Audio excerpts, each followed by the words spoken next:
Hello, team. Is everyone there?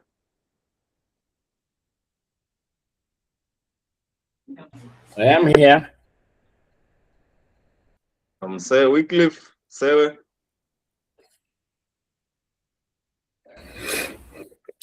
Sarah is not yet here. I think he had said he's gonna join us at 4:20. Yeah. Okay.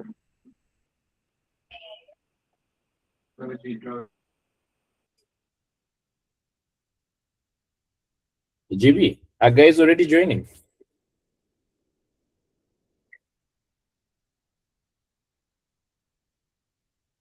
Yes, Chair. Is the session already open to others to join?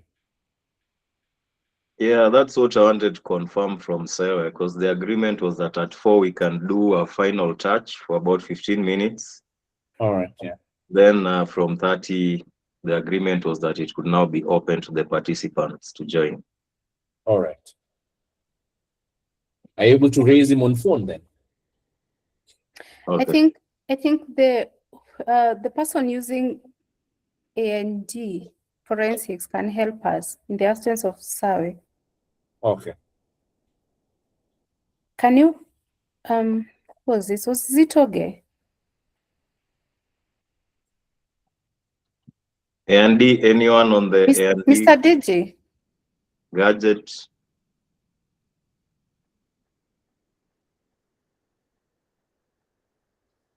Okay, let me try to call him offline. All right, yeah. Just try raise him on phone. See what he says. So I'm trying to connect with Mr. Sarah. He will join us shortly. Okay. Are you able to tell us if the session is now open for everyone to join? Pardon? Is the session open for everyone to join? Yes, it is. It is open for everyone to join. Oh, okay. Yeah. Okay, then it's okay. We can just wait at 4:30, then can begin. All right, that's fine. All right.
Okay, sir. Mr. Sarah will be with us shortly.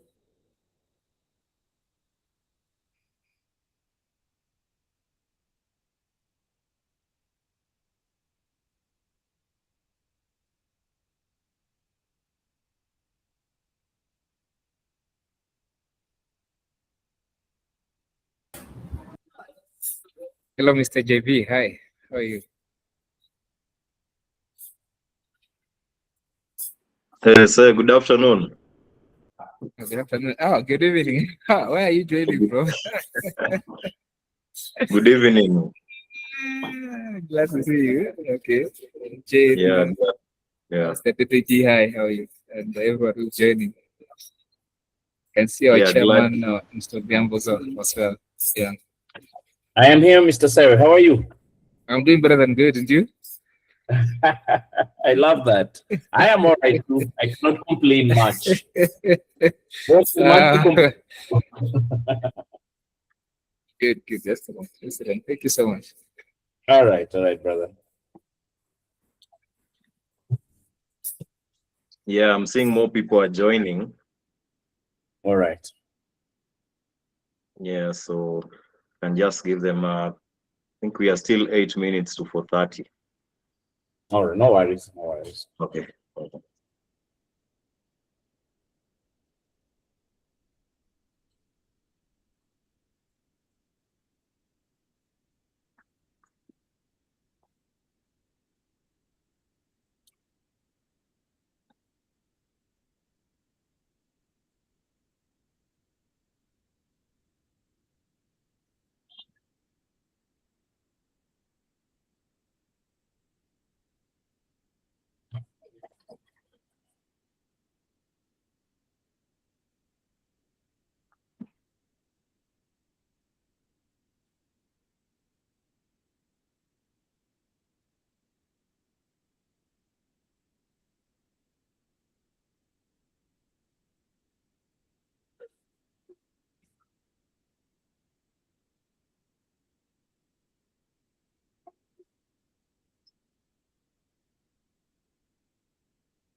All right.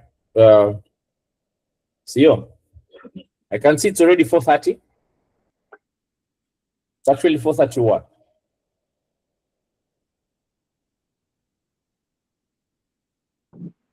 Yeah, yes, Chair. I think we can begin, right? Unless you want us, or unless you want us, or you have the feeling that we give it another 2 or so minutes, then we officially begin. Possibly there are people. I don't know if there's a queue outside in those. What do you call it? In the waiting room. Yeah, I can see more people are coming on board, 25 and others. You can give them like 4 more minutes, 4:35. All right, we start at 4:35. Okay. All right, thanks. Thank you, sir.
Okay, I think we can start now.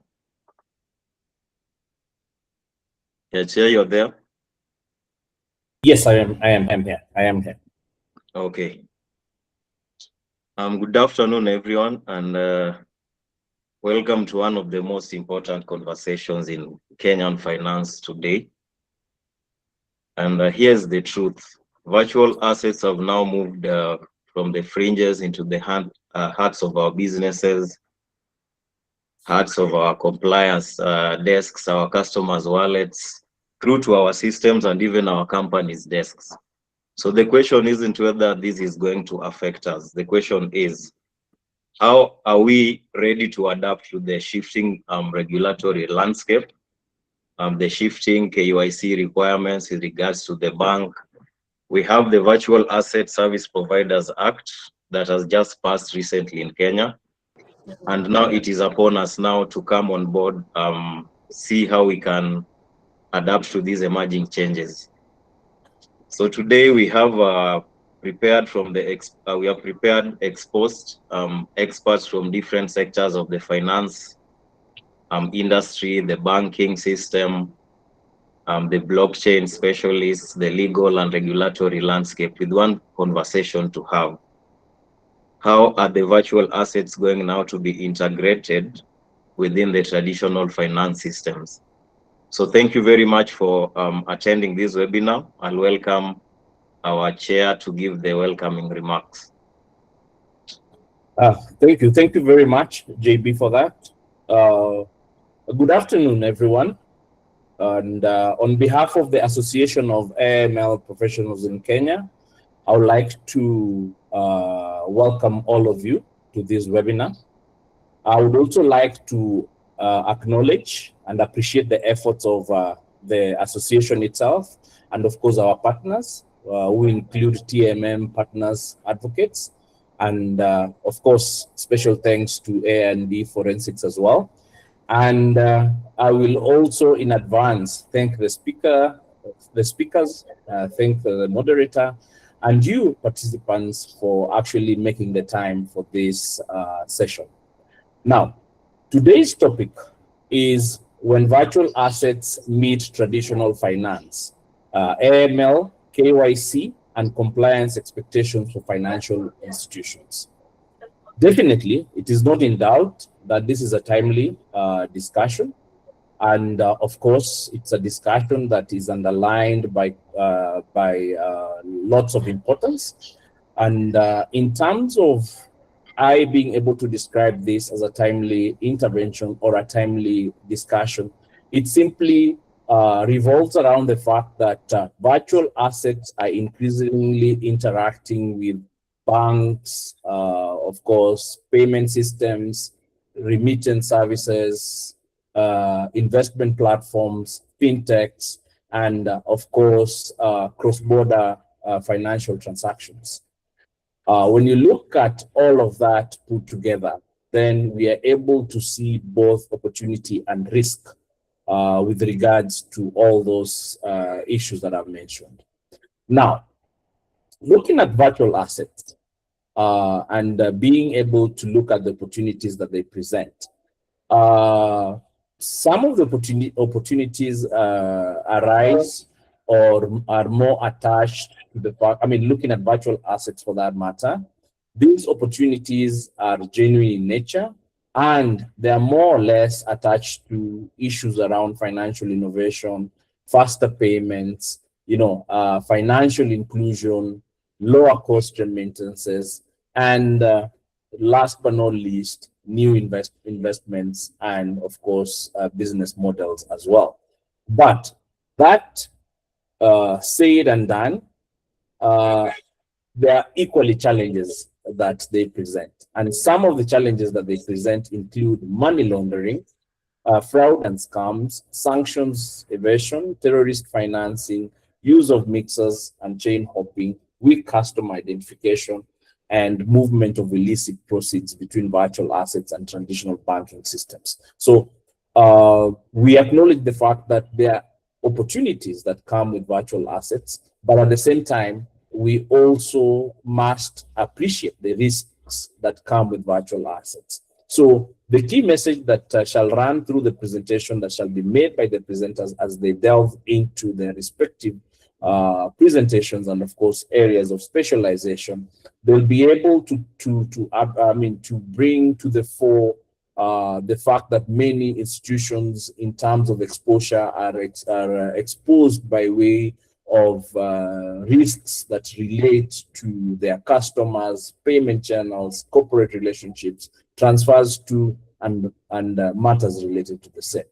Now, the questions that they will also answer in the course of the presentations that they will be making is whether or not these institutions, depending on whichever institution that we're speaking to, and more importantly, financial institutions, whether they're able to identify exposure, understand the risks, investigate suspicious activities, make informed decisions, and report where necessary.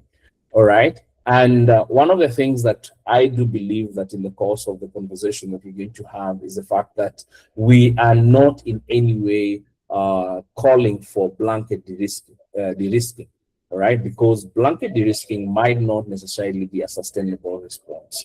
Therefore, we should be able to find ways in which we are able to invest more in stronger customer due diligence and stronger customer due diligence, enhanced due diligence, blockchain analytics, and all of those. All right. Therefore, in terms of the session expectations, without necessarily taking away from what our my colleagues and the presenters will have to say or basically take us through by way of the presentations that they're bound to make in the course of this engagement, one of the I would love to put it, I would love to make it very clear that some of the things that I do believe our presenters would be able to speak to include the evolving virtual asset regulatory landscape. In Kenya, quite a bit of that has happened, and I think in a couple of hours, or basically that was yesterday, we've been able to have our regulations relating to our virtual assets basically being passed or having regulatory significance.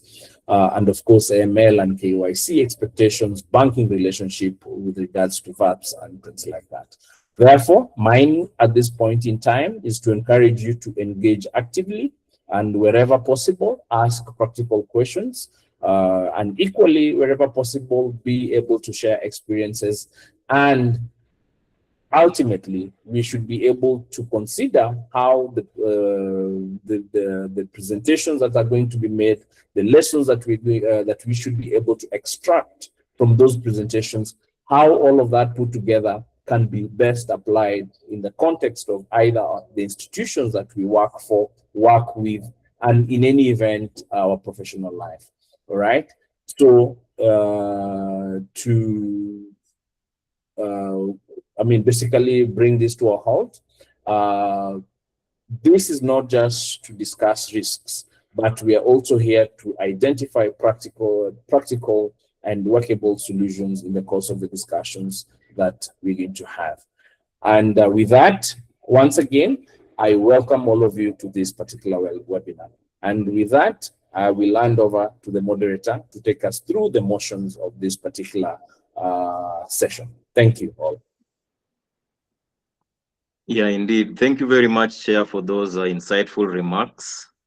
And it goes without a doubt that virtual assets have now gone mainstream.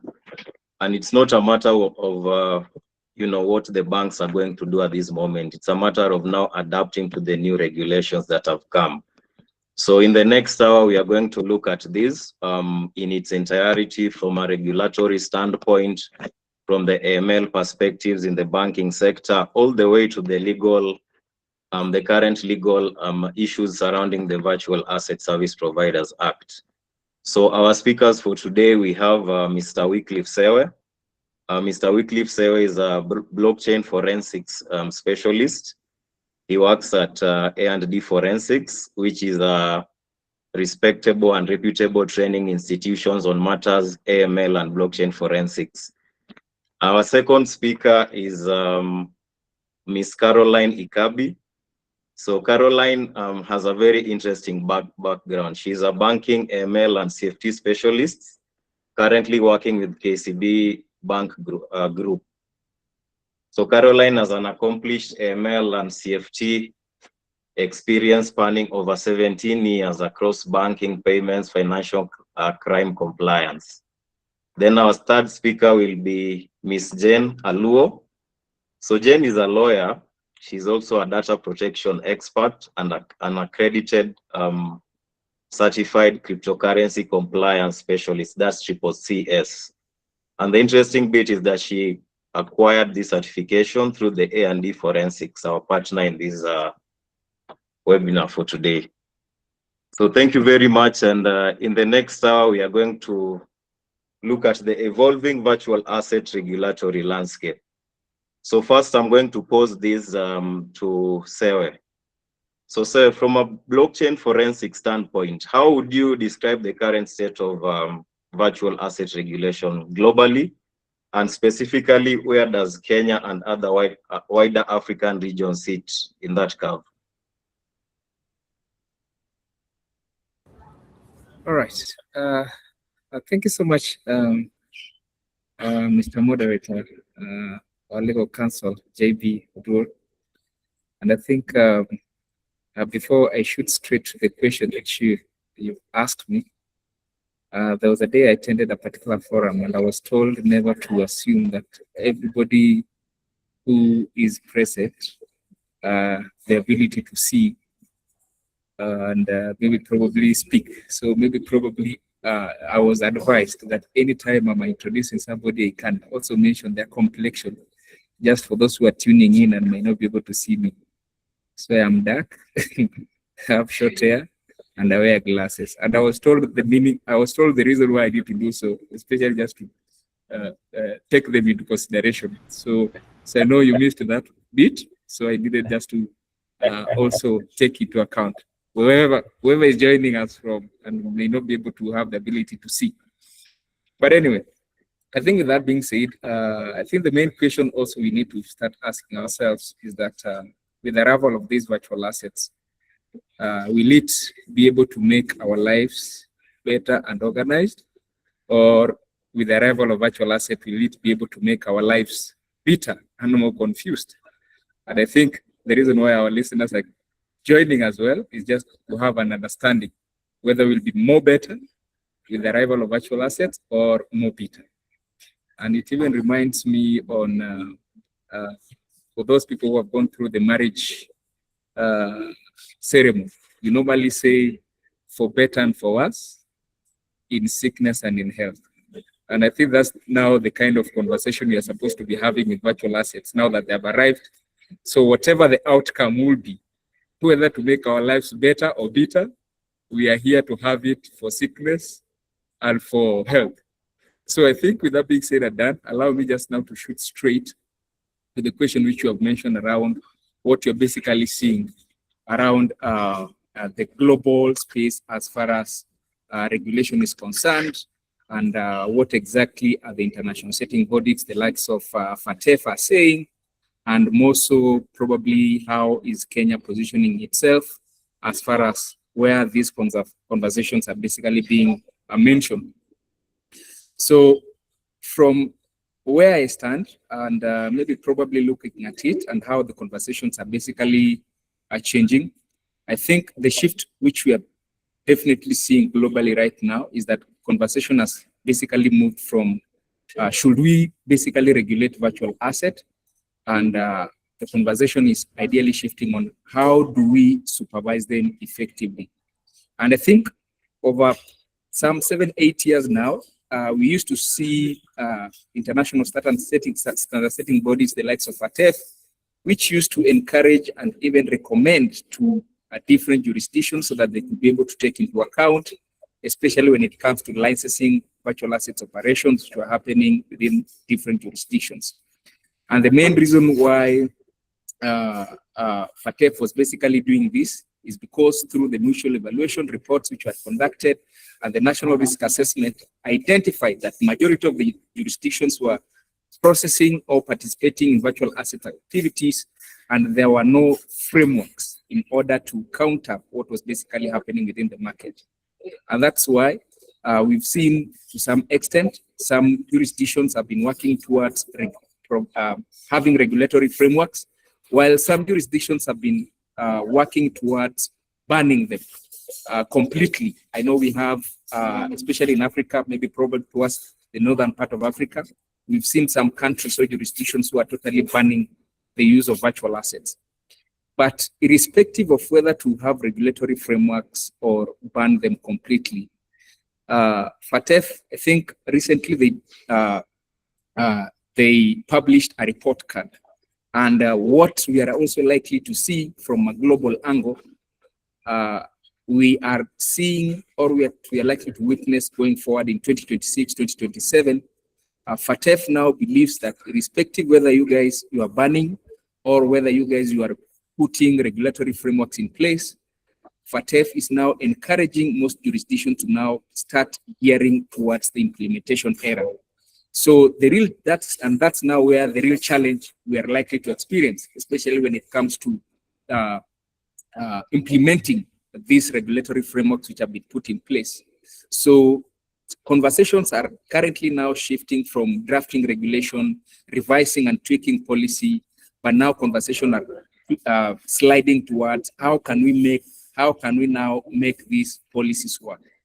Also, another thing which we are definitely seeing globally, that regulations are becoming increasingly comprehensive.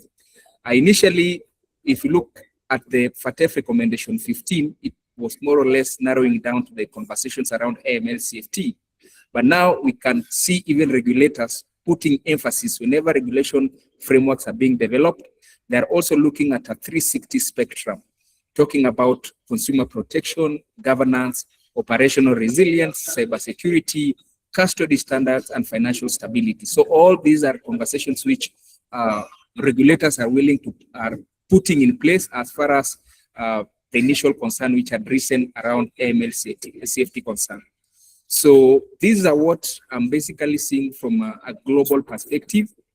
Things are shifting from providing policies and putting and implementing regulations in place.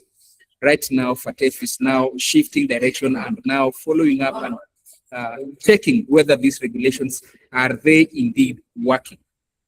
So if you narrow down a little bit to what we are seeing in Africa as a region, and Kenya being one of the jurisdictions which we currently have, of course, we've seen also quite a good number of countries within Africa responding towards this. And I think Kenya recently, a few days ago, we ideally published our own regulations, which will now be able to cater for all the virtual assets activities which are currently operating within Kenya jurisdiction as a whole. So if you look at that, Africa as a whole has basically been put in the global limelight in the past, especially being ranked among one of the continents which have been having increased virtual assets activities. So through that scrutiny, we are also seeing a lot of countries currently within African ecosystem, Kenya championing this. We saw South Africa the other few years ago also have virtual assets regulations in place. We have Nigeria, which is currently coming in also as well, Rwanda as well, and also neighboring jurisdictions like Tanzania, Uganda, currently also working on their regulatory framework. So basically it tells you Africa is active, and maybe probably the next couple of few months or years altogether, it will be all systems go. So to cut the long story short, the key developments which I'm seeing around FATF developments, of course, definitely is demonstrating whether these regulations can be implemented and they are effective. And around these conversations, as among of the developments which we are seeing, we are also looking at the discussions around stablecoin, which is actually becoming a very serious topic and among biggest regulatory priorities globally. And we have seen jurisdictions like the United States, Singapore, and the United Kingdom introducing dedicated frameworks governing stablecoin use. So, and through this, FATF is also recommending, and especially for jurisdictions which are currently issuing stablecoins, to have streamlined frameworks which are touching alongside streamlined frameworks which are basically touching on stablecoins. Simply because stablecoins, as we all know, and we have seen, and as evidence, is ideally changing the entire financial ecosystem. And third, as I conclude, we are definitely seeing regulators expanding their scope beyond financial crime, even as digital assets become increasingly integrated within our financial ecosystem. So we are seeing mostly regulators encouraging most institutions to also start strengthening their cybersecurity, custody arrangement, operational resilience, and incident response and governance to avoid some of the key cases which have been experienced left, right, and center when fintechs and exchanges are getting hacked. So ideally, those are some of the things which we are seeing from a global angle and narrowing down to Africa, what is currently happening within the ecosystem. And I believe that picture now gives our listeners to know that things are shifting from regulations to implementation, and we are likely to see those enforcement kicking on anytime soon. So the question is whether your institution is ready once these enforcement mechanisms have been put in place, especially from the regulators. So thank you so much, our moderator, and back to you. Yeah, that's a very powerful ending from Sewe. How are the institutions ready to adapt to the new regulation? And an interesting bit now, if as the conversation flows from the regulators now to the financial market, a key player in this area definitely is the banking sector. The banking sector, insurance sector, fund managers, mostly the players that handle large volumes of money in the sector. Now, this brings me to the AML and the KYC bit. So, Caroline, how is the AML and KYC aspect playing in the banking sector? What does a transaction monitor look like? And now the conversation surrounding the FATF recommendations on customer due diligence. How does all this play within the banking sector, Caroline? Thank you, Ben. I hope I am audible, and thank you, Sewe, for that good introduction on how the space has evolved. And I'll begin at looking at the banking industry. Looking at the last of 20 years, we have been able to see different evolutions within the banking industry. We saw ATM machines come in, we saw mobile banking come in, we saw agency banking come in, and at this moment, our child that we kept on looking at, treating her as, or him as a child that is yet a baby, has now grown into a teenager that we cannot ignore. And these are virtual assets. They are here with us. We have the regulations. We have the law guiding us. And as you have rightfully said, we cannot ignore virtual assets. Looking at this space, the new innovation, for me, I would begin by saying the AML philosophy around managing financial crime does not change. Ultimately, the basics of knowing who your customer is will not change. Understanding the source of funds is still a critical item. We'll need to monitor and do reporting. That is a requirement by the law, and that is what keeps financial institutions safe as they serve their customers. I will also say virtual assets, just like the traditional finance, will attract good people and bad people. And our duty is to work towards safeguarding the financial institution. Now, when I look at how then does KYC, EDD, and transaction monitoring fit out at the end of the day? Now, we are going to see a change in doing customer due diligence, because when I look at the current systems we use in the financial institution, looking at the traditional finance we have, when I look at KYC, when I want to identify my customer, it will go beyond just picking their identity. I will need to understand why they are using virtual assets. What type of wallets are they using? Where is this crypto coming from?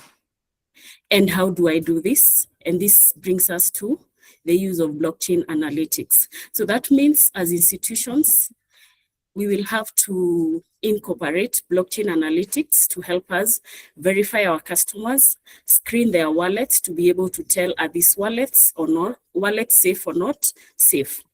Now again, I will look at the risk rating modules. They must evolve. They will have to include transaction behavior. I would really want to understand where my customer is transacting from, and this will inform the risk of the customer.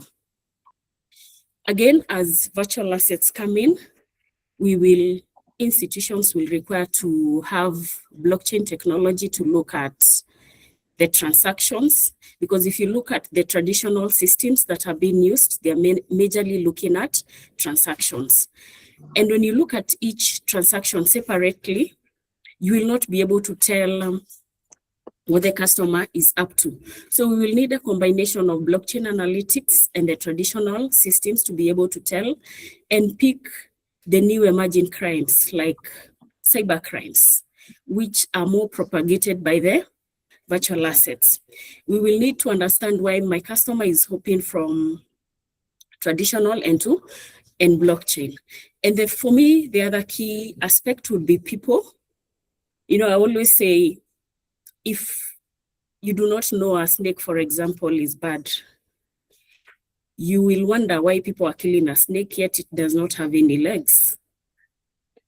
But once you understand the product, or in this case, the virtual assets, you'll be able to serve customers well, put in place good models. You will be able to, if let's say you are purchasing a blockchain analytics tool, you'll be able to pick one that fits you well because you understand the products around the virtual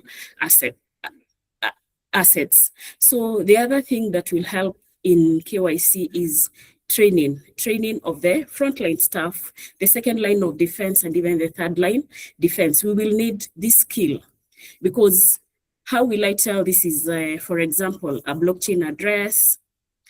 How do I tell that this is a wallet if I've not been trained? For example, if a customer walks into a bank and they tell you the money in my account is from a sale I have converted from my wallet, a BTC wallet. Now, if you've never seen it, you have never trained on that, how well will you be able to tell it's an address? And how do you go ahead and even monitor that address?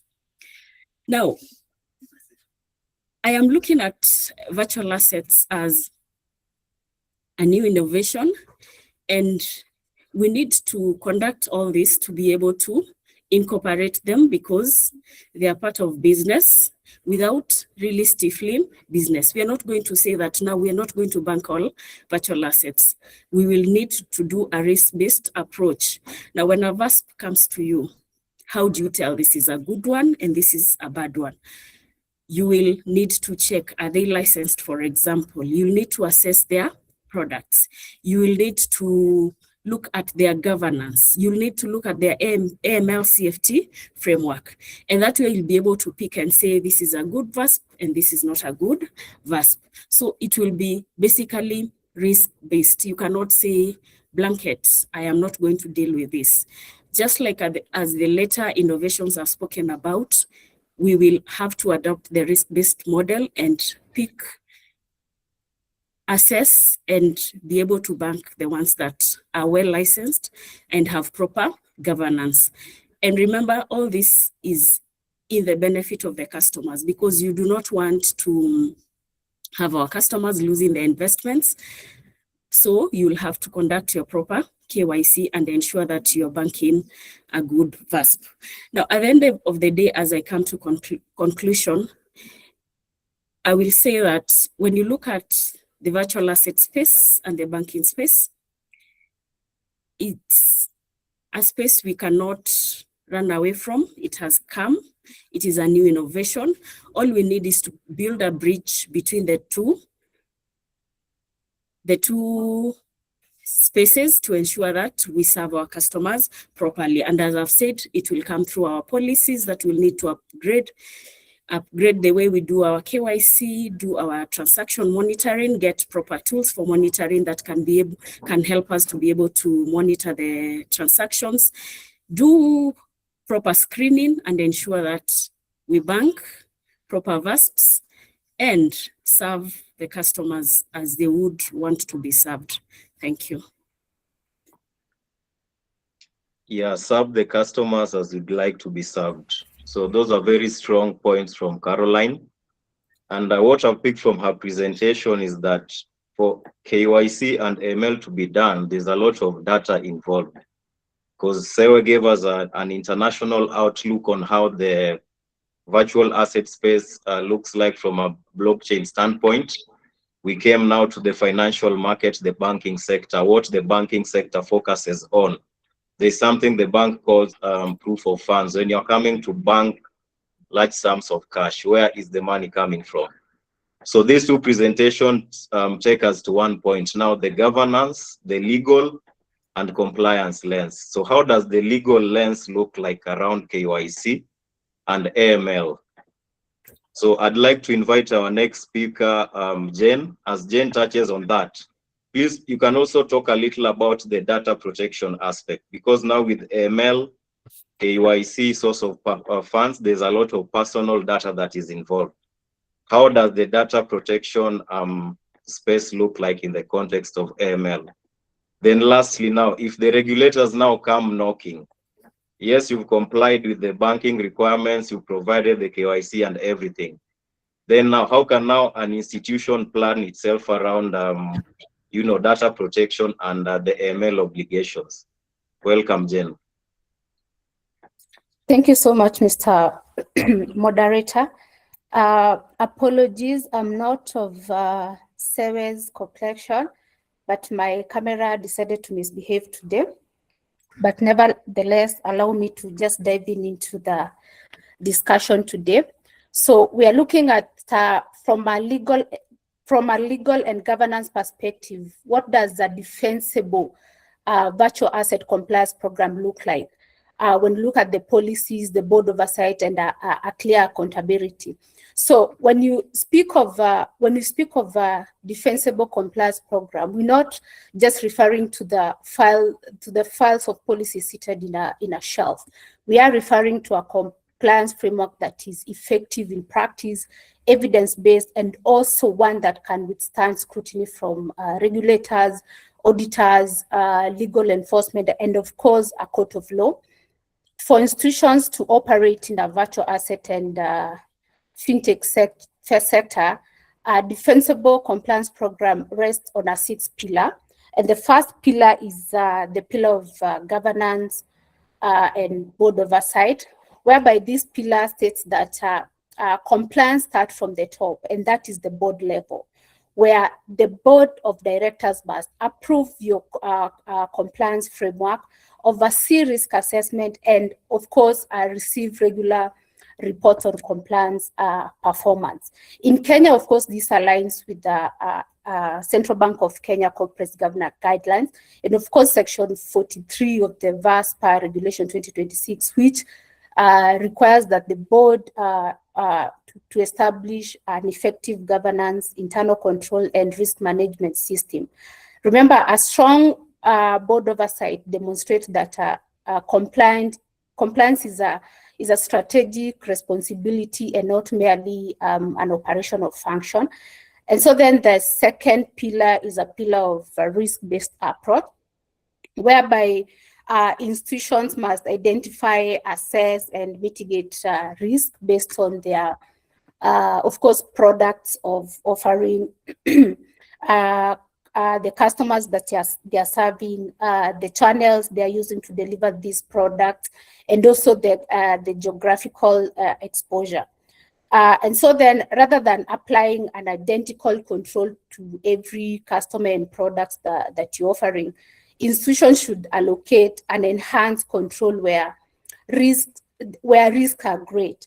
And this is reflected on the recommendation 1 of the FATF, which requires that countries and financial institutions to adopt a risk-based approach to AML and CFT.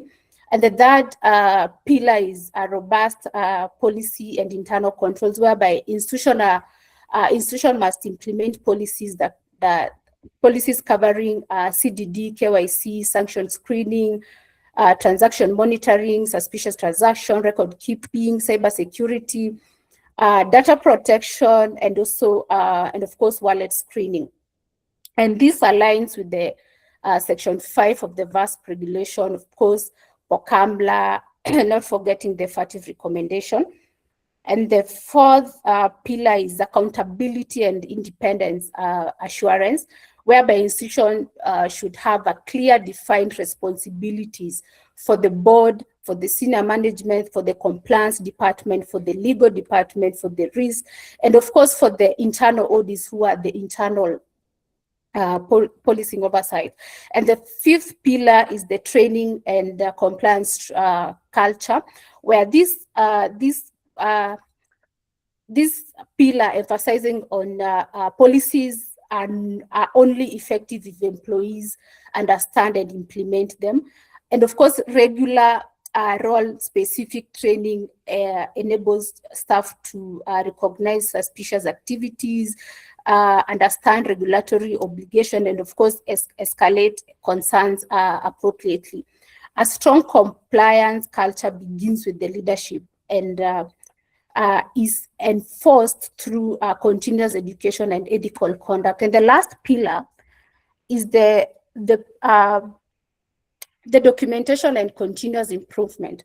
One of the most common observations the regulators are making right now is undocumented compliance framework cannot be demonstrated. Institutions therefore need to retain evidence of their risk assessment, board meeting minutes, training records, monitoring reports, suspicious transaction reports, audit findings, and of course, corrective action that they intend to deploy.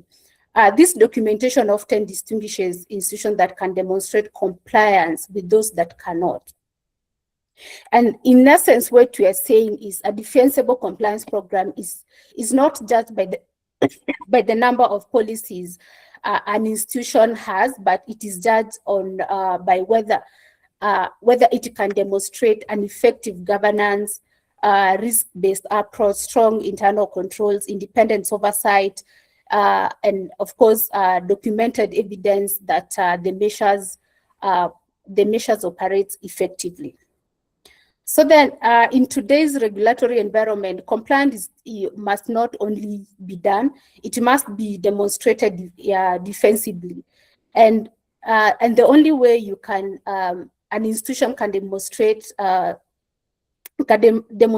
defensible compliance framework is by ensuring that their policies speak to the 6 pillars that we have mentioned. So how does the compliance, legal, and data protection officer function work together on a virtual asset risk, and where does the DPO role intersect with the AML obligation? So one of the biggest mistakes organizations make is treating these 3 functions as separate functions and only remembering them when an issue arises. In a virtual sector ecosystem, these functions must work together because every function creates a regulatory risk, a financial crime risk, and also a privacy risk. From a fintech best practice perspective, it is always recommended that you do a compliance by design and a privacy by design approach, and so then therefore before any virtual asset product or a service is launched, the 3 functions should jointly assess the risk and approve controls altogether.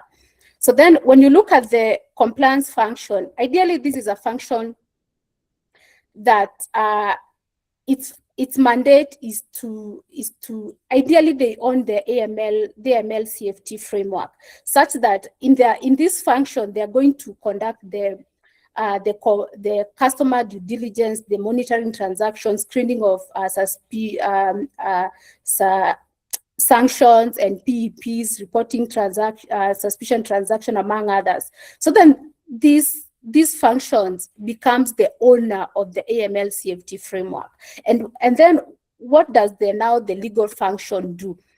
The legal ensures that the business operates within the confines of the law, and they do this by interpreting the regulations and directives and communication from the regulators, and of course advising the board on the approach to take, and of course reviewing contracts and contracts with the partners, clients, service providers, and ensuring that the licensing requirements are met at all times. So then, just as the compliance function, the legal also helps navigate the complex cross-border regulatory environment, and therefore they work hand in hand with the compliance team to prevent the financial crime. But then, when you look at the DPO function, DPO has a distinct but equally important role. The DPO does not manage AML investigation, but instead, the DPO ensures that the AML activity complies with the data protection laws. Please note that the privacy laws do not prevent AML compliance, but it recognizes the compliance with the legal obligation, including the AML requirement as a lawful basis of processing personal data. And so then the DPO therefore ensures that the KYC information is collected lawfully. Only only necessary personal data is processed. Customer information are securely stored, and retention period comply with the law, and information shared under mechanism of such under the mechanism of the FATF, for example, the FATF travel rules are shared securely and proportionately. And then in essence, what we're saying is that the three functions should never work in a silo. They should work within an integrated governance framework through a regular communication, joint risk assessment, and a clear accountability of senior management and the board. And as the Kenya implements the Virtual Asset Service Provider Act, institutions should integrate the three function. The institution that integrate the three function will be better positioned to manage regulatory risk, combat financial crime, protect customer data, and of course build the trust in the industry. So then let's tackle the issue of when a regulator come knocking. What documentation and governance evidence separates institutions that fare well from those that does not. So then, what documentation really impress the regulator? Regulators are not impressed in an institution merely claiming compliance, but they want evidence that the compliance is embedded on their governance, risk assessment, and operational records, accountability, and of course continuous improvement. When you look at the governance evidence, what regulator want to see is has the board approved the AML CFT policies? The virtual asset risk policies, is it there? The data protection policy, is it there? The consumer protection policy, is it there? The cyber security policy, is it there? And the board and committee minutes showing active oversight, is it there? So then these are the documents that the regulator are going to assess to know that really, are you faring well within the confines of the law or not? When you look at on risk assessment, the regulators want to see a maintained documentation of enterprise-wide risk assessment, data-specific risk assessment, inherent risk analysis, control measures, and of course, residual risk assessment. On the operational records, the regulator want to see evidence of CDD, EDD, STR, staff training register, internal audit reports, and of course, compliance monitoring reports that are well documented. Remember, if it is not documented, it is not happening, or it does not happen at all. So then in conclusion, what we're saying is institutions that perform well are those with governance that is active, documented, accountable, and can demonstrate. It can be demonstratively effective. And of course, this aligns with the POCAMLA Prevention of Terrorism Act, the Data Protection, and the Central Bank of Kenya risk-based supervisory framework. And of course, not forgetting the FATF recommendations. Mr. Moderator. Yes, thank you, Jen, for that informative session on the legal parameters that institutions can take, especially on the governance and compliance models. Now, from Jen's presentation, one thing has stuck. One thing I've picked is that now with the increasing activity around virtual asset service providers, virtual asset service regulation in Kenya, there has been a lot of emerging financial crime trends, especially within the Kenyan space. So, Sewe, what are some of the common typologies that you are seeing around financial crime trends, especially the ones that are stablecoin based? And now in a situation where now an institution has identified such financial crimes, what are some of the forensic, what are some of the forensic solutions that an institution like A&D Forensics can advise them to take? Yes, sir. All right, thank you so much, Mr. Moderator, and thank you, Jane and Caroline as well, for sharing such insightful comments and perspectives. And yes, you see, this is a growing space, and things keeps on shifting left, right, and center. What we saw last year, maybe probably it becomes a little bit more not applicable within this year, because remember, even with the bad actor side, they keep on innovating new ways. I remember my colleague is here, Mr. DG. Maybe probably he'll share with you one day when in one of the events or conferences which we had attended, and we were wearing our A&D Forensics t-shirts, and one of the attendees approached us.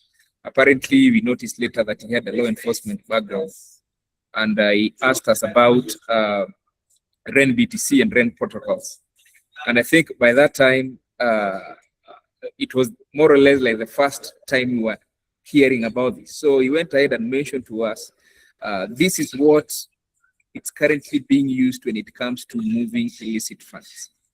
And most bad actors are shifting away from the common methodologies or techniques which we have seen around mixers and tumblers, and they're now developing new protocols which they're basically using to facilitate money laundering, etc.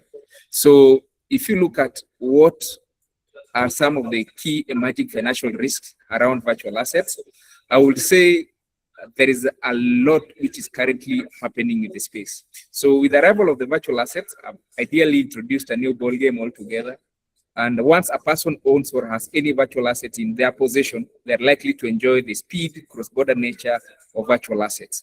And you can actually be able to settle someone's wallet who is based in Russia within seconds. And then with the peer-to-peer operations, these things are basically happening more faster, and it's usually even more tricky because now with peer-to-peer, people transacting with each other without even knowing what is currently, who are the people behind. So if we can flash back a few years ago, for example, the use of stablecoins, we could see from the reports which are being published, overtook Bitcoin as the preferred virtual asset, which was actually being used when it comes to illicit activity. I think based on some of the pain points which stablecoins are definitely solving, and again, looking at it from the angle that it's a little bit more stable. So most bad actors usually prefer using it when it comes to laundering funds. So that's why you have also seen the likes of institutions like Tether, which is a firm or a company which issues USDT.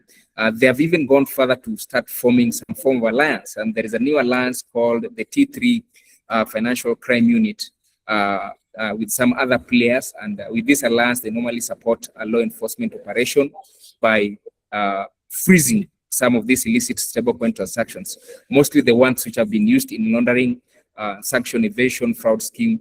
Even as we speak right now, threats around stablecoins have definitely evolved to an extent where even bad actors, you can imagine, are now even creating their new stablecoins, which are immune to freezing. And I think this is something which is worrying, simply because initially we thought that we are safe to an extent.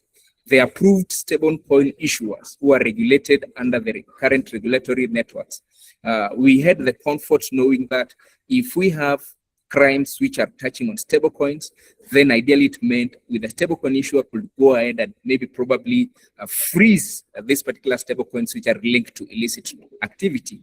But now we have already started seeing new trends around stablecoins where these bad actors are launching their own stablecoins.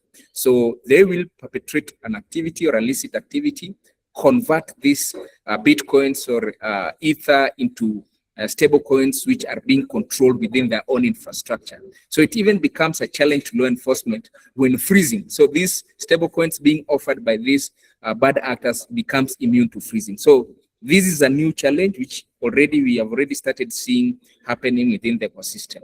Second, of course, we have the pressure of regulations hitting most of the doors of different jurisdictions. We are also seeing bad actors ride on this wave as well. So the same way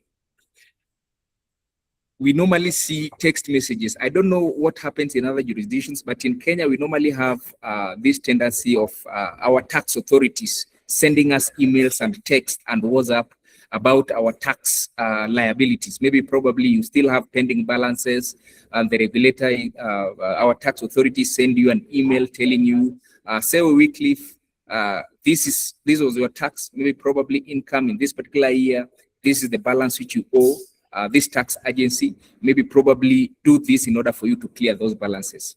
So right now, what the bad actors are doing, especially in those jurisdictions which have regulations currently in place, they are now targeting those people with crypto holdings. If you are having Bitcoin holding, if you are having Ethereum holding, if you are having stablecoin holding, then they will go ahead and start crafting tax messages and emails letting you that you have an outstanding tax on your crypto holding. And what they'll do definitely will be to share with you a link which will be able to guide you on how you can even register and be able to remit your pending taxes in crypto. And ideally, once you click this link, you will end up giving credential of your crypto holdings only to be stolen later. So you can imagine those are some of the new trends which we are definitely seeing happening within the ecosystem.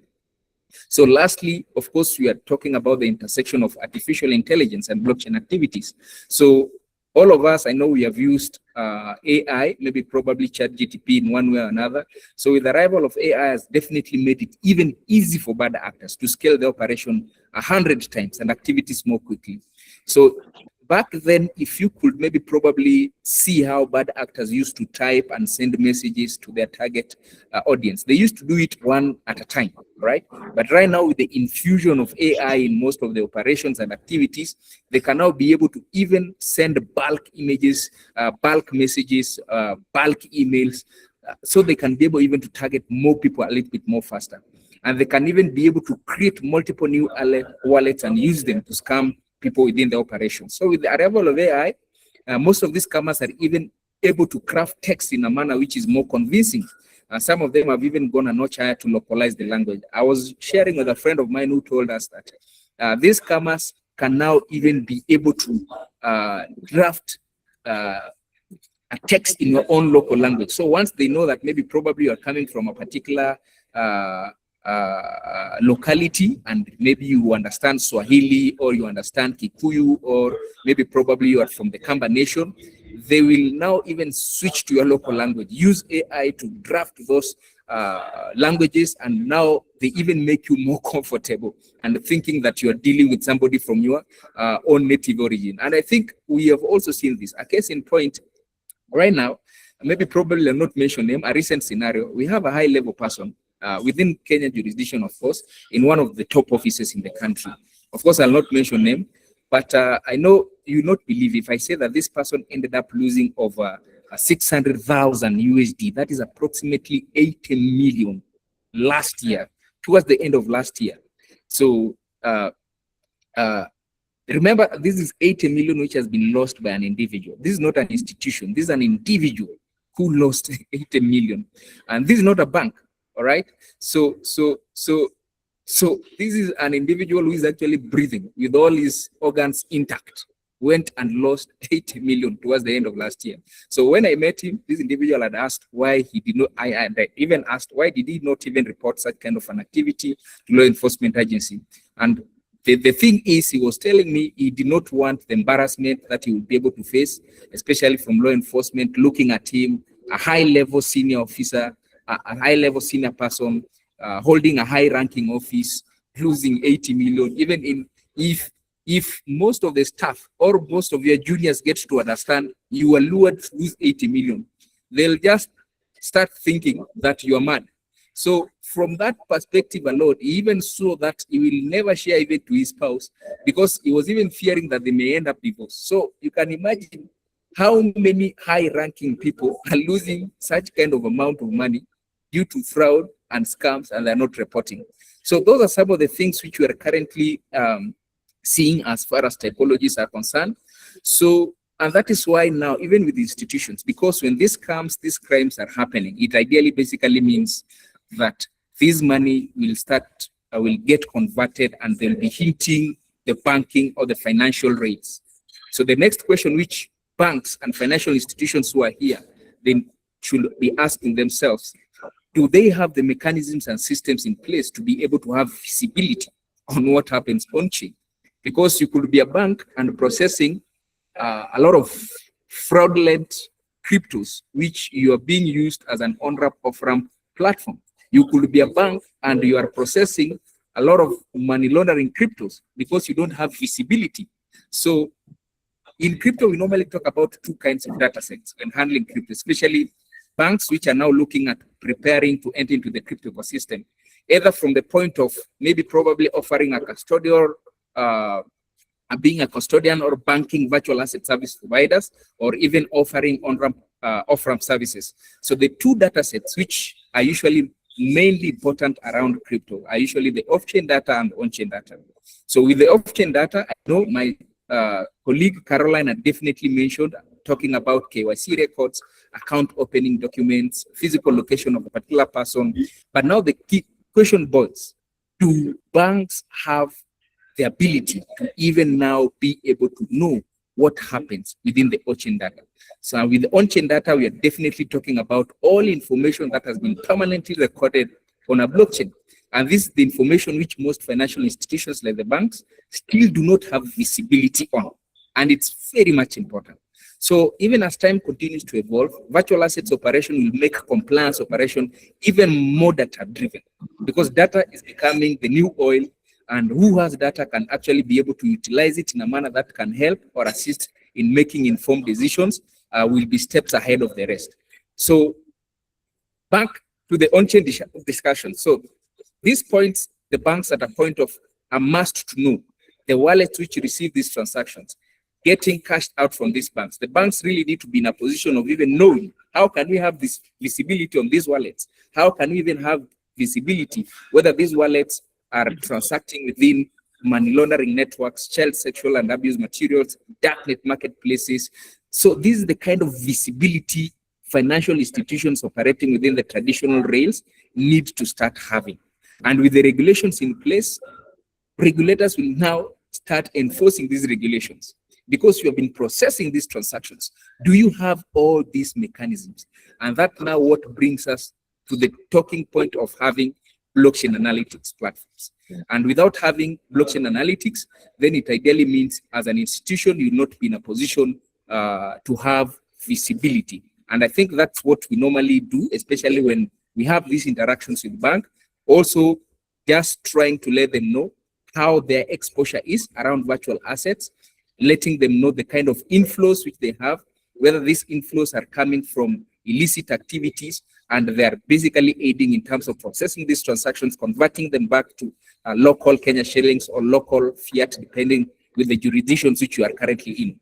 And I think this is something which we have been doing for the past few years now, especially jointly with our partner Chainalysis, ideally taking through banks on how they can be able to have exposure and get to know what is happening on chain. So this is the kind of support we have given, I think, a couple of banks, and of course around capacity building to show banks on how can you be able to see this exposure. Once you have seen it, what are some of the mechanisms you need to put in place? My colleague Jane mentioned some of the about compliance frameworks, the policies. Are you now able to update your policies frameworks to be able to cover such segments so that you don't end up maybe probably processing illicit funds without your knowledge? So thank you so much, Bwana Moderator. But ideally, this is what we are definitely looking at as far as the typologies are confirmed, and how financial institutions, if they are not careful, they'll definitely be used as cash out locations, processing illicit funds without knowing. So they really need to be ready, have these systems, blockchain analytics platforms in place in order to help them in terms of having visibility of what happens on chain. Thank you so much.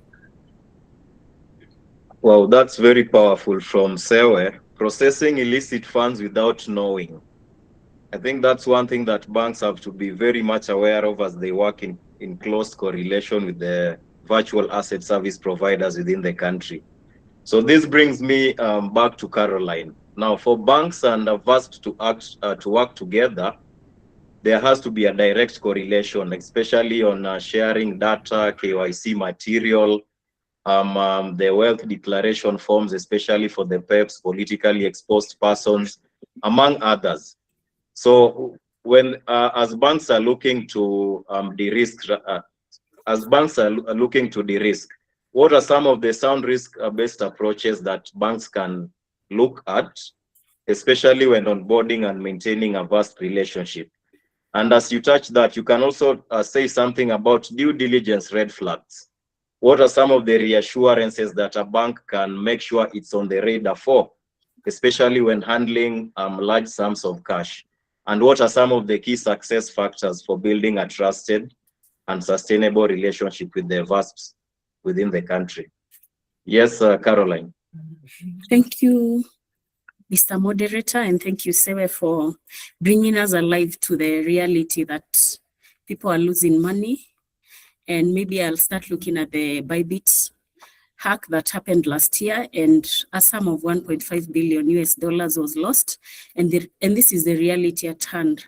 So when I look at what structures can we put in place, or what should we look at as we maintain this relationship between VASPs and banks? First, for me, I look at regulatory due diligence. Now, this is key. We will have to look at the licensing, the registration status of the VASP or onboarding. The ownership structure is also very important. We need to know who are these people behind this VASP. Just as my colleague Sewe has said, you would get owners who are bad actors and you are banking this VASP. So you really need to do due diligence on the owners or the shareholders of this particular VASP.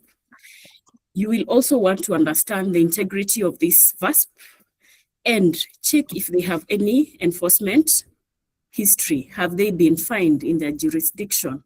Do they have any other issues with their regulators? So for me, first is just getting the regulatory due diligence around ownership, who runs it, are they in good books with the regulators in their country, and who are the beneficial owners of this particular VASP. Secondly, I will look at the AML CFT framework for the VASP, and I would be asking, how do they do their CDD? Do they have tools in place? As we've just learned, we need blockchain analytics to do our screening. Do they have a good tool that they can use to screen their customers? How do they do their CDD? How do they monitor their transactions? Are they reporting on their end when they get suspicious transactions? Are they compliant with the travel rule? So I'll need to understand their AML CFT framework, and this will give the bank comfort. Now, thirdly is understanding the business model, because this will help you know what VASP you're dealing with. So what are the products they are giving? Who are their customers? In which jurisdiction are they incorporated, or where are they operating? So what type of volumes are they processing? So that will be very important for you to understand this particular VASP. And this will help you in risk rating it, knowing that I am dealing with a high risk VASP, a low risk VASP, because the number of transactions they are really moving around matters. Now, the other approach would be, of course, ongoing monitoring, continuous monitoring. As we have just said in this call, products keep on evolving. So I would really look into a VASP that is open to updating the bank that today we have taken on a new product, because that will help me to continue doing due diligence. I know I'll be monitoring this for this particular VASP. Now, the other thing is collaboration between the two entities, sharing information and escalating. Now, when I move on to looking at the red flags that we should look out as we onboard these VASPs. Now, for me, a pointer number one is the biggest red flag will be a VASP that is operating in a high-risk jurisdiction.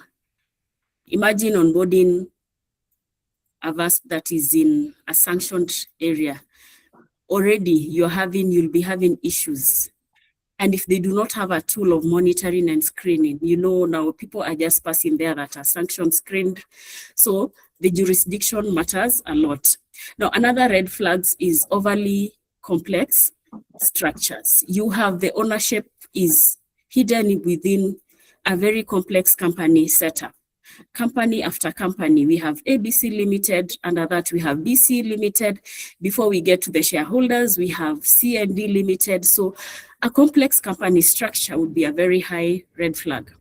Now, if they have any history of regulatory enforcement, that is another red flag for me when I'm reviewing a VASP. Now, if you have anonymous customers, they're not doing KYC on their customers, that is also a very high red flag. If they have inflows that they cannot explain where they're coming from, and they're layering a lot, or I'm getting a lot of layered transactions from let's say the VASP to their account in the banking, in my bank, for example, that would be a red flag. And if you can't explain where the crypto assets come from, that is also a very high red flag. So what will be the green flags that we can look for? Licensing and registration with the regulators, transparent beneficial ownership, very key. If they have a good KYC CDD structure, they do sanction screening and PEP screening, that is a good green flag. If they rescore their products, they can tell you these are the products, we consider this high risk, this is a medium risk product, that is a very good VASP.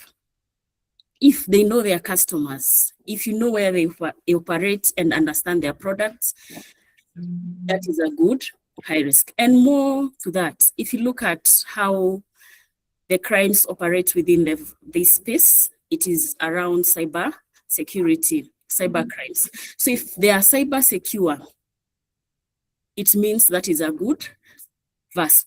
If they can demonstrate that their cyber security is okay, you are sure that it is a VASP that is strong and you can work with. And then you will also look at their compliance function. If it is reporting to the senior management, it shows accountability. It shows it has good governance. Now, as I move on, now what would be the main pillars of a sustainable bank and VASP relationship? So for me, trust and transparency, open communication about your customers, the products, the obligations, and sharing information is very key. So trust and transparency is very important. Now, we also look at a second pillar, which is risk-based approach, understanding their risk, understanding their products, how they rate them, and it will help me be able to risk assess the VASP. The other pillar is governance and compliance, a VASP with a strong AML CFT program, a good KYC policy or even KYC procedures. They monitor their transactions, would be good for a VASP.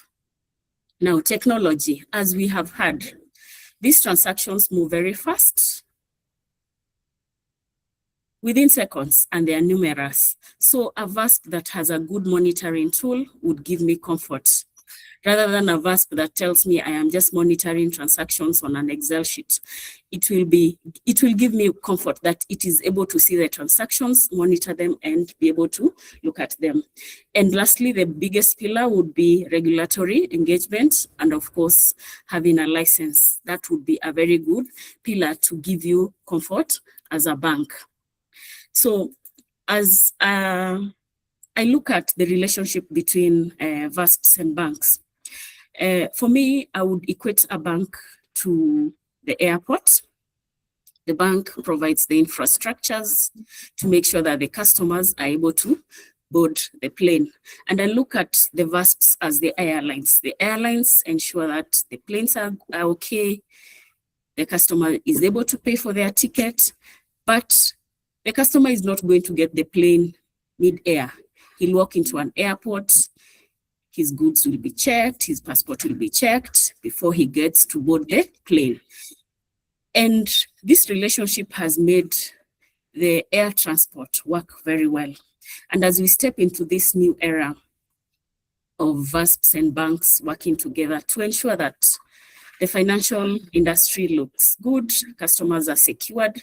Now, like when I was listening at the story Sarah was giving, you know, it's very bad to lose your hard-earned money because you didn't know about that VASP. You went or you just went online, bought, you didn't have information and you lost everything. So for me, banks will provide the trusted infrastructure, security, screening, governance, but they work, and risk management, of course, but they have to work hand in hand with the VASPs to ensure that together we're able to work together and make sure we have a safe ecosystem, even as we transition as a world, as we move into this new era of virtual assets. Thank you. Yeah, thank you very much, Caroline, for those remarks. And now as we move to the next, to the future, looking at the law and regulation as it is. So this brings me back to Jane. So Jane, where do you see the law and regulation heading in the next phase, especially with the enactment of the new VASP Act and the regulations as well? How can institutions now build programs that adapt to these emerging changes? Then lastly, now for a compliance officer working, let's say in a bank, in an insurance firm, in a fund manager, in a fintech, what is the single most advice would you give them the next time they report to work on how they can tackle any matter on AML and KYC? Thank you, Mr. Moderator. So good question. So where are we seeing the law and regulation heading next in this space? So then I believe the future of regulation will be increasingly risk-based, outcome-focused, and technology-neutral. We've seen regulators are moving away from really regulating specific technology and instead concentrating on the activity, the risk, and the customer outcome associated with the said technologies. We're also seeing a greater emphasis on operational resilient governance, data protection, cybersecurity, AML, CFT, sanction, compliance, and cross-border regulatory cooperation. As financial services become more interconnected, institutions should expect increased expectation around transparency, accountability, and of course, real-time compliance.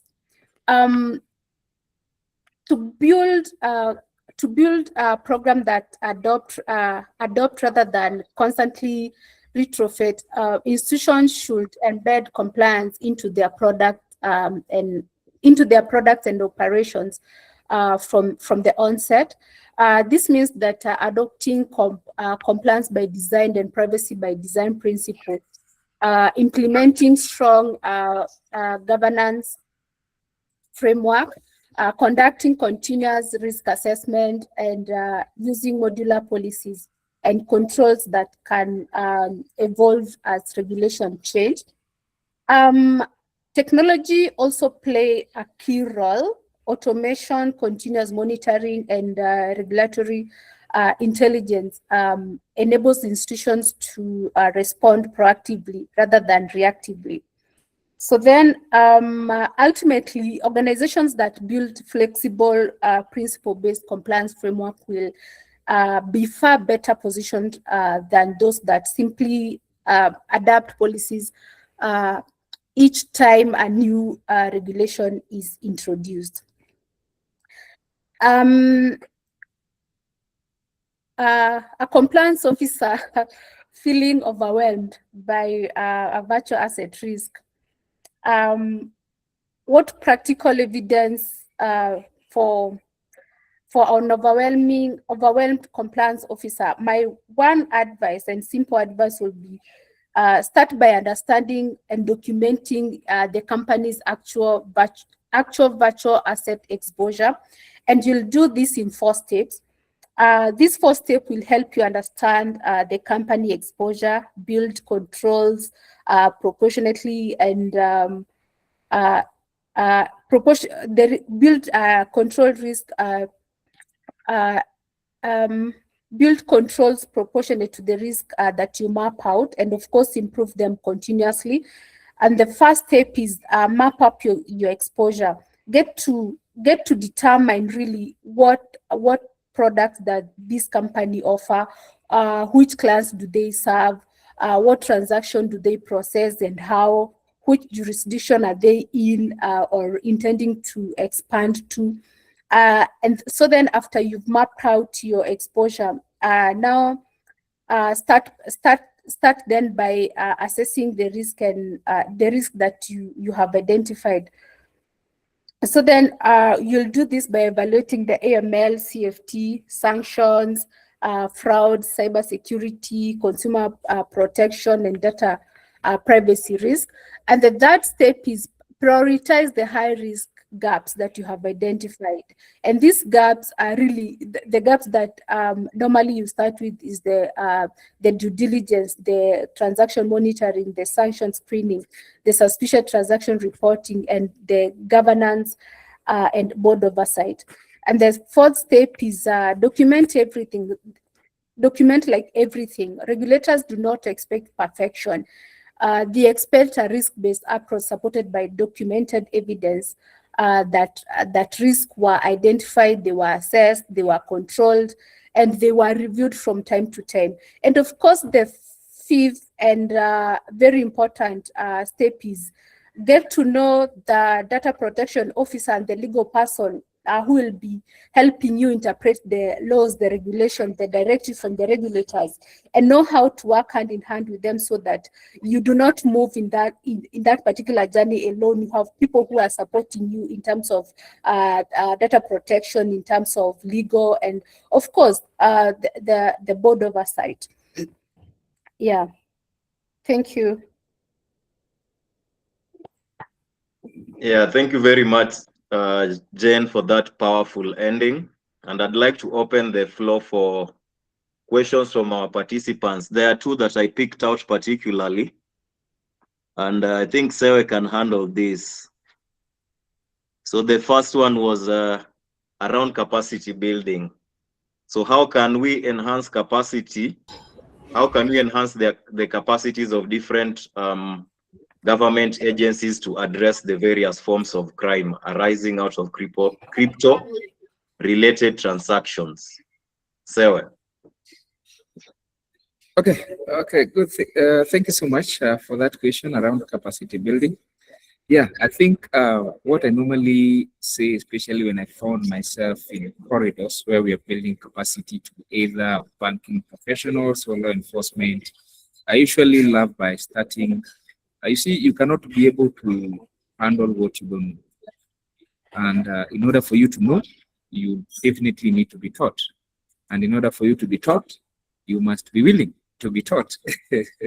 So that's the conversation which we have been having ever since I think we've been operating across the virtual assets corridor. So yes, everything boils down to capacity building, getting to understand how does this blockchain operate? How does the ecosystem work? How does transaction get stored within the blockchain? These virtual assets, what are some of the types of these virtual assets? Which are the ones which are used commonly when it comes to facilitating illicit activities? All this is information which you really need to know so that at least once you are well informed on how the virtual assets ecosystem works, you will now be able to boil it down further in terms of now updating your compliance frameworks, your policies, and knowing as a bank or a fintech, how do you now position yourself even to start onboarding these virtual asset service providers? So it boils down to capacity building. And I believe that is one of our key areas which we've been doing a lot. We've built capacity for different law enforcement agencies. As a matter of fact, I think this week, I think I have A&D Forensics. I think we'll be having a session with some law enforcement agencies within Kenyan jurisdictions. But this we have been doing across Africa, not Kenya alone. We've done for, I think, Tanzania. We've been in Tanzania, we've been in Uganda, we've been in Ethiopia. We've also done capacity in Nigeria with their FCC, the Economic and Financial Crime Unit. So this is whatever we are preaching, we also try as much as we can to build law enforcement capacity. And on top of that, we have already started bringing banks to that conversation, because as I had mentioned earlier, with all these crimes which are happening within the virtual asset rails, they are definitely being used at the end of the day to cash out.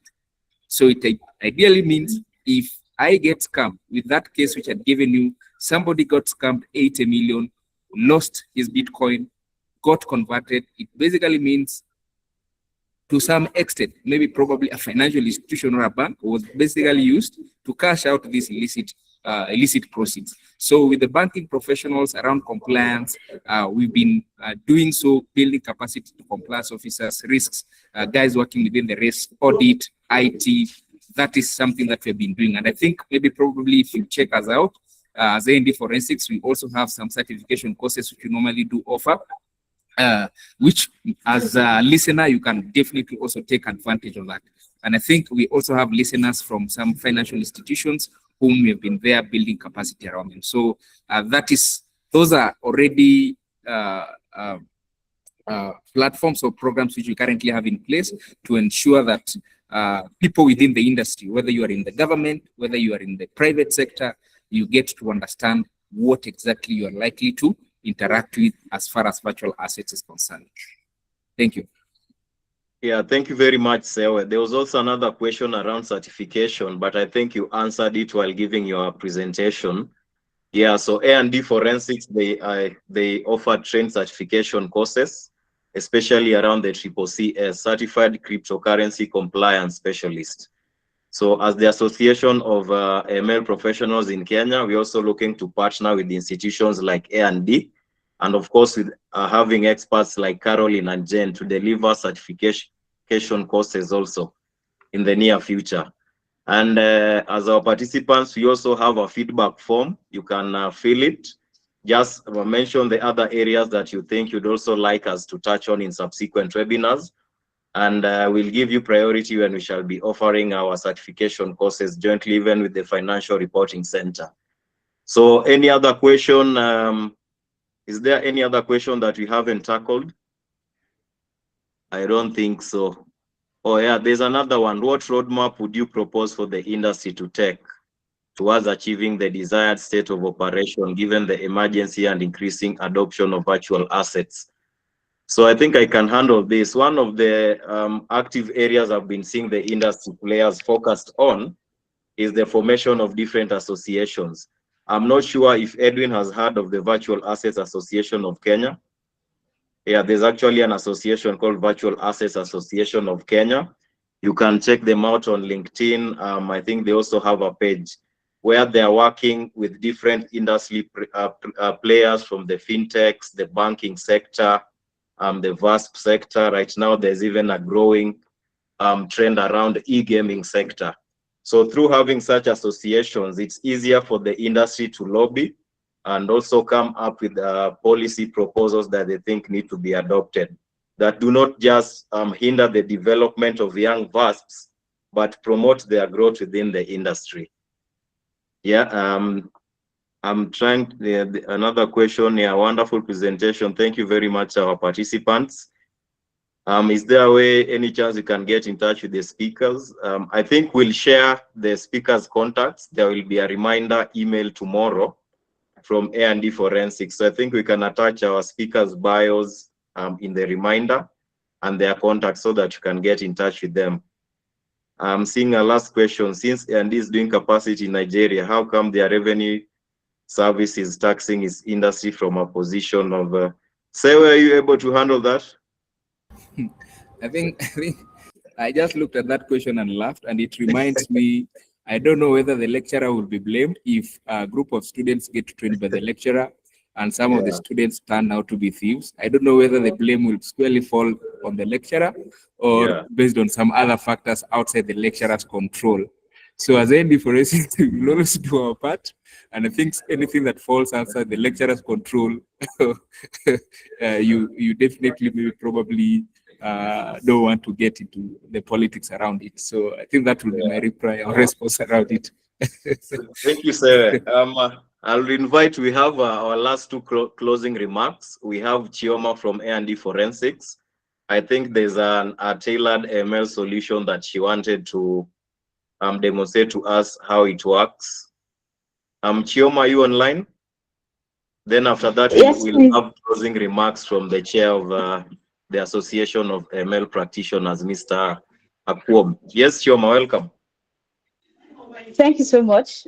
Thank you, everyone. Thank you so much, Caroline, and for the insightful session. I think it's insightful. And before we conclude, I would just like us to explain that we talked about a lot of things. What we should do to be compliant, what the banks, I think when Caroline was mentioning what the banks should do, sanction screening, or if she sees that the VASP has a blockchain analytic tool, that's good.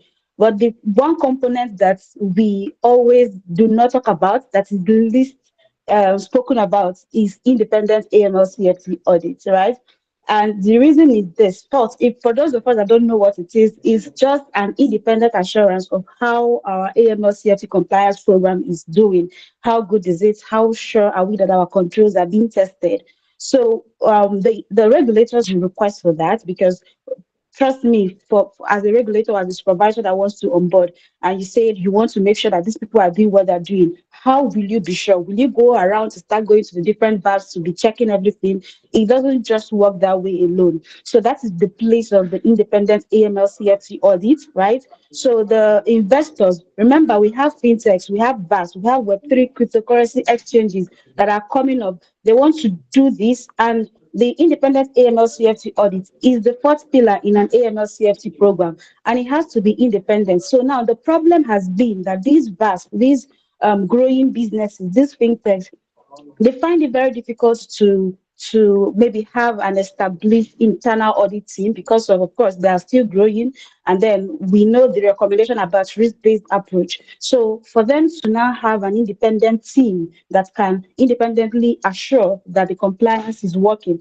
is usually very difficult. So they try to tend to go to external auditors, and that is where we come in as AML CFT independent auditors. So we've been doing that in the past. More so, a traditional AML CFT auditor will not be able to rightly do that for a digital asset platform, because you need to inculcate the nitty-gritties of AML CFT sanction screening, blockchain analytics that we've all discussed about. So that has been a challenge, and we've seen a lot of requests. So we went into this, and we've been doing it for some exchanges who actually want this independent AML CFT audit. But it became very obvious that because if you've done this before, you know that it is time consuming, it takes a lot of time, and audits can take us within maybe 3 to 4 weeks or more, 3 to 4 months, as the case may be, because we need to review the policies, review the program, the whole structure. We need to do interviews, test the controls, and every other thing that has to be done.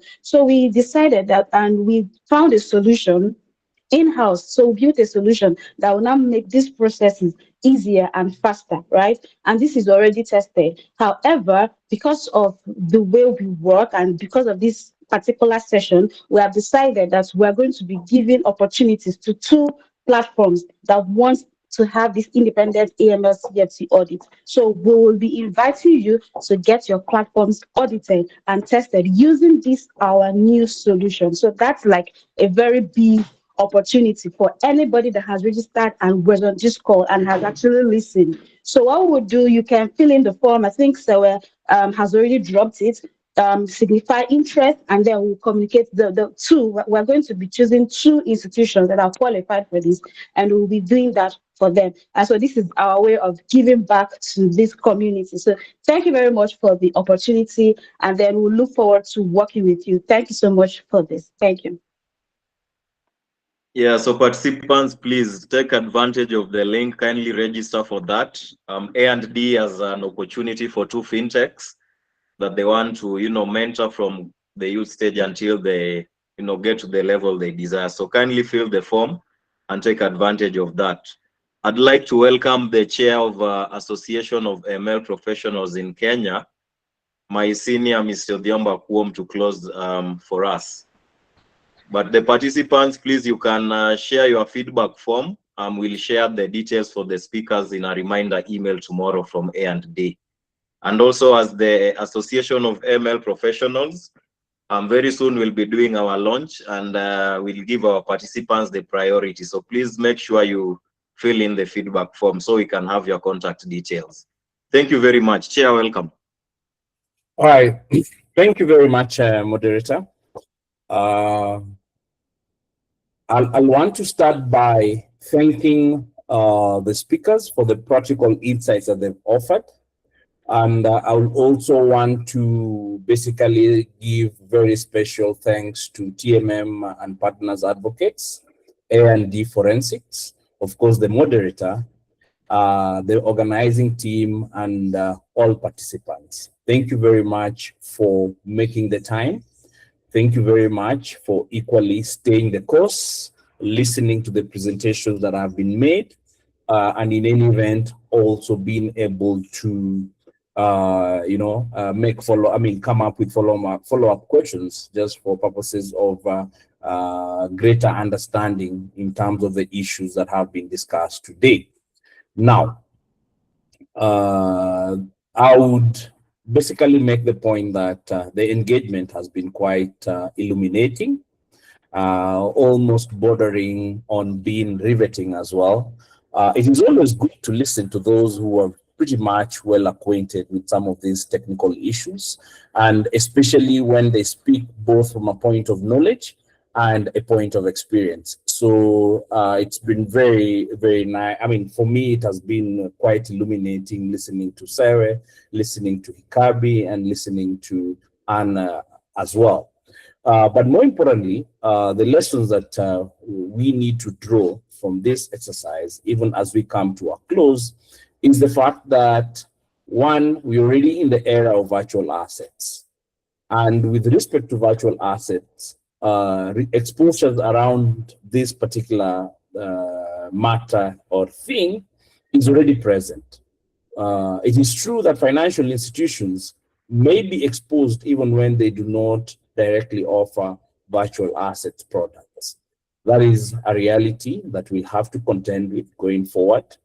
And also, it is important to note the fact that exposure might equally arise through customers, through payments, through transfers, and more importantly, through business relationships that we create in the course of doing that which we do. And it was also very interesting to listen to blockchain analytics, especially on account of the information that was brought to the fore by the presenters. It is true, therefore, for me to make the conclusion and equally be of the belief that, blockchain activity by itself, it is not entirely anonymous. And I'll repeat that again. It is true that blockchain activity is not entirely anonymous. And with that, therefore, it is possible that it leaves behind an identifiable trail. And with that, therefore, investing in blockchain analytics can go a very long way in helping institutions and in any event professionals to help trace, transactions, assess wallet exposure, identify illicit typologies as at when and how they arise, and equally also be very useful when it comes to the preservation of evidence and as well as this offering support to suspicious transaction reporting. Therefore, in a nutshell, mine is to say that Compliance therefore requires more than policies. And a defensible compliance program would require things like board oversight, management accountability, trained staff, effective systems, documented decisions, ongoing monitoring, and lastly, regular updating of risk assessments. With that, we should be able to therefore embark on risk management. We should basically be able to opt for risk-based management as opposed to blanket de-risking. I'd already pointed out, I'd already made my point on that matter as at the time that I was making my opening remarks. Therefore, from the standpoint of AAPK, which is the Association of AML Professionals in Kenya, we would start by urging as many participants as possible to be part of the association. And in terms of the value that comes with being part of the association, stems from the fact that the association by itself exists to strengthen professional competence, ethical standards, collaboration, just like we've done with R&D, and in any event, also be able to deal with issues around practical compliance capability. I have seen that has been raised as a concern in the course of the questions that were raised by the participants. So AAPK can be an avenue, if not a platform, through which we would be able to actually engage and in any event, or as a matter of fact, be able to deal with practical compliance and the capabilities that come with the same. And with that all put together, we would equally be open to having as many people on board as possible, such that the operational capabilities of the association is greatly enhanced. In terms of our priorities and looking at the calendar that we, for purposes of the calendar year that is 2026, AAPK shall continue to promote continuous professional development, strengthen practice AML, strengthen practical AML and financial crime skills, support the development of professional standards, create platforms for engagement between practitioners and regulator, and of course, still be able to expand our engagement with institutions in the financial sector, which would basically include banks, fintech, VASPs, accountants, real estate professional, investigators, and other reporting institutions. I would want to make the point that the association is not in any way a lawyer's outfit or a lawyer's group or a lawyer's gathering.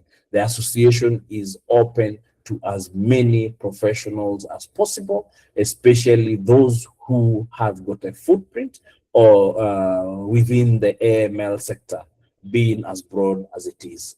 And with that, for us, our emphasis on AML is such that we are able to move beyond the traditional issues that ideally many have invested in when it comes to the practice of AML and concerns around AML. So we are keen on moving beyond, traditional or regular AML practices, which will include checklist exercises, policy documents, formal reporting, and minimum legal compliance. That is very traditional, and that is equally being overtaken by events. New realities have come into place, and with that, we are expanding our scope and delving into areas that would include better risk assessment, improved customer due diligence, higher quality suspicious transaction reports, stronger investigations, better information sharing,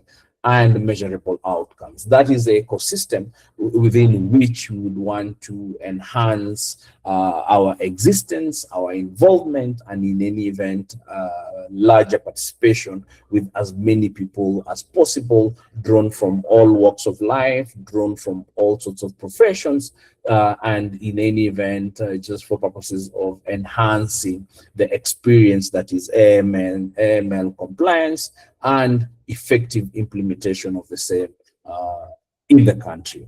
And therefore, I'll end by calling on all of us to continue engaging as much as possible, wherever possible, and let it not be limited to what we've had today. Just like the moderator also doubles up as the CEO to AAPK has made the point, let us pursue interests that are common to all of us, including participation in training program, professional forums, policy discussions, networking sessions, and future webinars. With that, I'll thank all of you once again for participating. And of course, I do appreciate the partnerships that we are forging, whether before now, and of course, those that we shall forge as we go ahead. And with that, thank you, all of you, and do have a pleasant evening or afternoon, depending on wherever it is that you've logged in from. And with that, I'll surrender to the moderator unless I have got the powers to deem the webinar closed. Yeah, thank you very much, Chair, for those insightful remarks. And just to reiterate what we said, we are very much happy that this happened, and we are going to continue hosting such webinars in the future. Tackle the emerging areas that are coming, breaking them down into plain English so that even people who are not ordinarily lawyers can understand it well. And it's always a pleasure being a moderator for such powerful team of people who are also industry shapers in their own way. And it's my pleasure that we are going to walk this journey together and shape the laws that shape the future together. Thank you very much for listening. Hope to see you in the subsequent webinars. Do have a lovely evening to everyone. Thank you. Thank you.